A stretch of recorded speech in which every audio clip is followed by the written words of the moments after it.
Hey guys, what is up? It is me, Pagey here, once again with another video on The Flash Season 3, and this is going to be another trailer breakdown. So they released like an extended trailer for episode 10 of The Flash Season 3. So this goes for just under a minute. There is some new stuff, but let's watch it right now.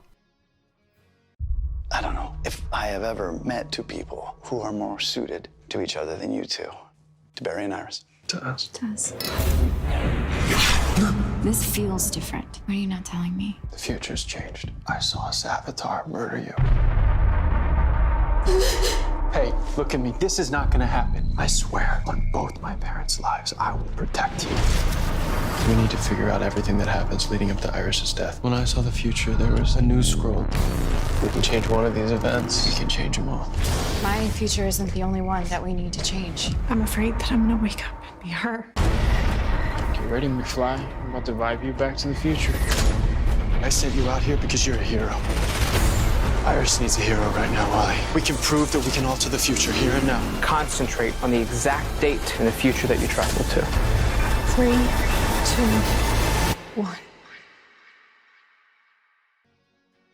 So this will be the last promo or like trailer released for this episode, you would have to think, which is extremely great news as it does mean the show is almost back, finally. Now there was some new stuff shown, but there wasn't an extreme amount of new stuff shown in the trailer, unfortunately, even though it is like almost a minute long. And as the title suggests, it like just extends some shots that we've seen in previous trailers. But let's go through it anyway and break it down to the best of our ability. But if I do miss out on anything, do let me know in the comments section below. And while you are doing that, leaving a like on the video would be very much appreciated as well. So the first like real new thing we get to see in this trailer is like a furnished Barry and Iris apartment. They definitely did that fast, didn't they? But I don't know why I'm questioning that, as Barry is the Flash, so yeah.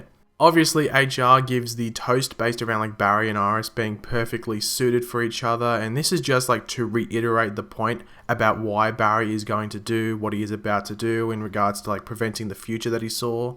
And this episode is really going to be focused around sorting out how to prevent Iris's death. And then the episodes after this are just going to sort of steer away from that for a bit, and they'll return to it probably around like episode 15 or maybe even 14, but yeah, around episode 15 in my opinion. The next part in the trailer was very interesting though, in my opinion, when we see our friend Barry wake up from a supposed nightmare after we saw Savitar flash up on the screen. Now in the actual episode, I think it's pretty obvious we will see Barry like relive Iris's death, maybe over and over again, which is definitely going to affect his day-to-day well-being, which people are going to notice, which is then going to bring the truth out of Barry to Iris and the rest of Team Flash. And if you want to draw like a similarity from like previous seasons in regards to what Barry is experiencing right now, if you remember back to last season when Barry and Patty were going out and Barry kept having dreams, or nightmares might I say, about Zoom killing Patty, it's going to be similar to that, except Barry's obviously quote-unquote experienced Iris dying at the hands of Savitar.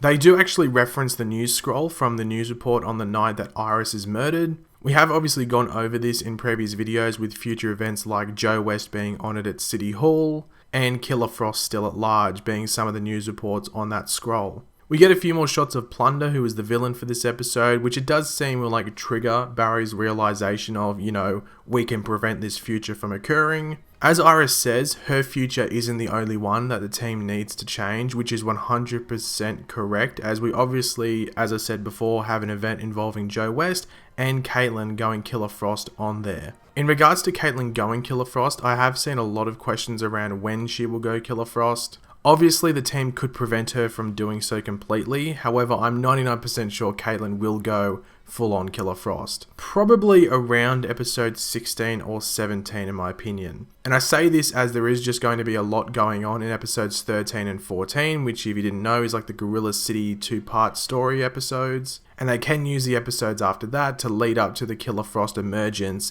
in, as I said, episode 16 or 17. But let me know what you think about all of that in the comment section below.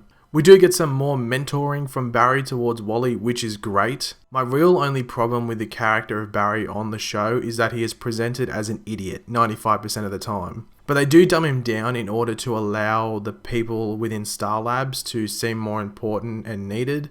Like there have been moments in seasons 1 and 2 where Barry's not doing anything, but then Cisco or Caitlin will do something that Barry could have done easily himself. Barry is probably smarter than all of them. Well, he should be. So hopefully with this mentoring role involving Wally, training him to be a speedster, we will get to see some of that intelligence and leadership displayed, which has sort of been lacking previously. And then obviously we finish off the trailer with Cisco taking Barry back to the future, which I think will be a fun scene. Hopefully it's a bit extended, we might see a bit more hints at stuff in the future. Hopefully we get to see more of that news scroll as well.